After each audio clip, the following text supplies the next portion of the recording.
ایک سوال ہے، جواب اس کا وہابی دیوبندی فرقہ کے مولوی حضرات اور نجیب عمر وہابی دیوبندی احمدی صاحب دیں گے۔ وہ یہ ہے کہ شیطان کا مشن اور اسماعیل دہلوی کا مشن اور وہابی دیوبندی اسماعیلی فرقہ کے مولویوں کا مشن ایک ہے۔ وہ کیسے؟ وہ اس طرح کہ جو شیطان کا مشن ہے وہ یہ ہے کہ نماز کے اندر لوگوں کو گو خر یعنی بیل اور گدھے کے خیال کی طرف لے جایا جائے، اور یہی مشن، یہی منصوبہ، یہی کام شاہ اسماعیل دہلوی اور دیگر وہابی دیوبندی اسماعیلی فرقہ کے مولوی ہیں جو اس عبارت کا دفاع کرتے ہیں، ان حضرات کا ہے۔ وہ کیسے؟ یہ میرے پاس صراط مستقیم ہے، صفحہ نمبر اس کا 166، 167، 168 مختلف عبارتیں ہیں، میں یہاں پر یہ پیش کر دیتا ہوں۔ شیطان کا کام کیا ہے؟ نفس اور شیطان دونوں نماز میں خلل انداز ہوتے ہیں۔ یہاں پر ذرا سماعت کرتے جائیں، شیطان اور نفس دونوں نماز میں خلل انداز ہوتے ہیں۔ شیطان وسوسہ ڈال کر خلل اندازی کرتا ہے، یعنی وہ وسوسہ ڈالتا ہے تو نماز میں خلل اندازی پیدا ہوتی ہے۔ پھر آگے لکھا نماز کی شان میں صبح کی اور اس سے بے پرواہی۔ یہ لکھتے لکھتے آگے کہا کہ یہ وسوسہ فرض کے استخفاف اور انکار کی وجہ سے بہت جلدی کفر تک پہنچا دیتی ہے اور آدمی کو کافر کر دیتا ہے۔ اچھا، پھر آگے سارا لکھتا لکھتا یہ کہتا ہے کہ یہ شیطان کا مکر ہے، اور پھر کہا کہ شیطان مردود کا اصلی مشن، منصوبہ، کام یہی ہے کہ انکار اور کفر کی طرف بندے کو لے جایا جائے۔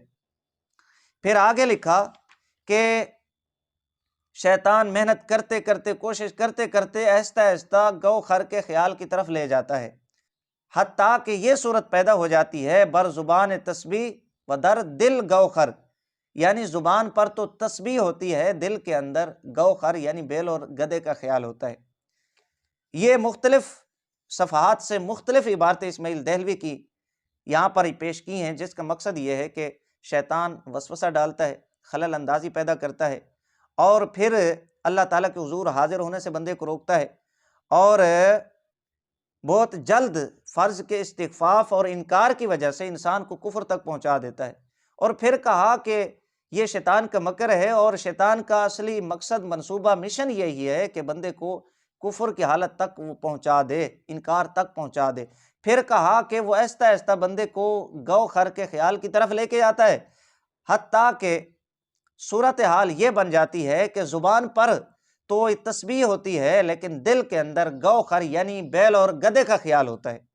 یعنی اسماعیل دہلوی صاحب خود اس بات کو لکھ رہے ہیں، اور گو خر، بیل اور گدھے کے خیال کی طرف لے جانا یہ شیطان کا منصوبہ بتا رہے ہیں، اور اس کو پھر یہ بھی کہا کہ جو مشن، منصوبے کا مقصد ہے وہ یہ ہے کہ انسان کو کفر کی حالت کی طرف شیطان لے کے جائے۔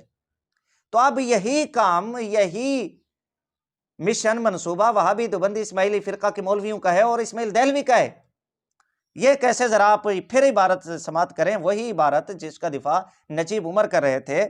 شیخ یا انہی جیسے اور بزرگوں کی طرف خواہ جناب رسالت مآب ہی ہوں، اپنی ہمت کو لگا دینا اپنے بیل اور گدھے کی صورت میں مستغرق ہونے سے زیادہ برا ہے، کیونکہ شیخ کا خیال تعظیم اور بزرگی کے ساتھ انسان کے دل میں چمٹ جاتا ہے، اور بیل اور گدھے کے خیال کو نہ تو اس قدر چسپیدگی ہوتی ہے اور نہ تعظیم، بلکہ حقیر اور ذلیل ہوتا ہے، اور غیر کی تعظیم اور بزرگی جو نماز میں ملحوظ ہو شرک کی طرف کھینچ کے لے جاتی ہے۔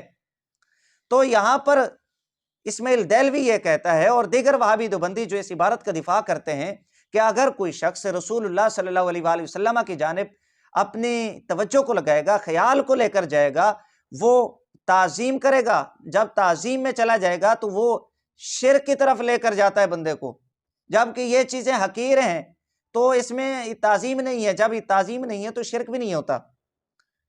یعنی خلاصہ یہ نکلا، نتیجہ یہ نکلا کہ جو مشن انہوں نے شیطان کا لکھا ہے کہ بندے کو گو خر کے خیال کی طرف لے کے جائے، یہ حالت ہو کہ زبان پر تو تسبیح ہو، دل کے اندر گو خر کا خیال ہو، گدھے اور بیل کا خیال ہو، یہی مشن، یہی منصوبہ، یہی کام وہابی دیوبندی اسماعیلی فرقہ کے مولویوں کا ہے اور شاہ اسماعیل دہلوی کا ہے، کہ رسول اللہ صلی اللہ علیہ وآلہ وسلم کا خیال شرک کی طرف لے کے جاتا ہے، جبکہ بیل اور گدھے کا خیال شرک کی طرف لے کے نہیں جاتا بلکہ شرک سے بچاتا ہے۔ جب شرک سے بچاتا ہے تو نماز بھی ٹھیک ہوتی ہے۔ یہ اب وہابی دیوبندی اسماعیلی رشیدی فرقہ کی شیطان سے محبت ہے کہ انہوں نے شیطان کے کارناموں کو، شیطان کے منصوبوں کو، شیطان کے مشن کو آگے بڑھایا اور لوگوں کی توجہ بیل اور گدھے کے خیال کی جانب قرار دیا اور کہا کہ نماز کے اندر خیال توجہ کو بیل اور گدھے کی جانب لے جایا جائے۔ یہ ہے وہابی دیوبندی اسماعیلی رشیدی فرقہ کی شیطان سے محبت۔ ہمیں کیا اعتراض ہے یار؟ ہم تو کہتے ہیں کہ گدھے اور بیل کے خیال میں مستغرق ہونے سے تم لوگ یہ کیوں نہیں کہہ دیتے کہ خنزیر اور ابلیس لعین کے خیال میں بندہ مستغرق ہو جائے؟